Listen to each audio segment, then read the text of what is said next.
நம்ம சுரேஷ் தானே? எஸ். ஏன் நல்லா இருக்கியாப்பா? நல்லா இருக்கேன்பா. ஏ அப்பா ரொம்ப நாளாச்சு உன்னை பார்த்து. ரொம்ப சந்தோஷம்பா. ஆமா இப்ப எங்க பாக்க? சென்னையில இருக்கப்பா. சென்னையிலயா? ஆமா என்ன வேலை பார்த்துட்டு இருக்க? கவர்மெண்ட் வேலை இருக்கப்பா.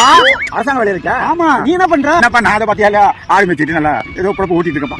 அப்பயே சொன்ன உன்ட்ட ஒழுங்கா படின்னு நீ கேட்க மாட்டேன்ட்ட. ஒழுங்கா படிச்சிருந்தா என்ன மாதிரி கவர்மெண்ட் வேலைக்கு போயிருக்கலாம். 60,000 சம்பளம் வாங்கலாம். 60,000 சம்பளம் வாங்குறியா?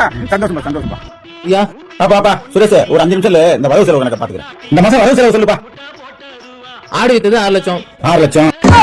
மந்த போட்டது 2 லட்சம். 2 செலவெல்லாம் போக 2,60,000 லாபம். 2,60,000 லாபமா? பணத்தை வீட்டுல கொடுத்து பேங்க்ல போடுறது. நீ போ கிளம்பு. சரி வரங்கய்யா. சுரேஷ்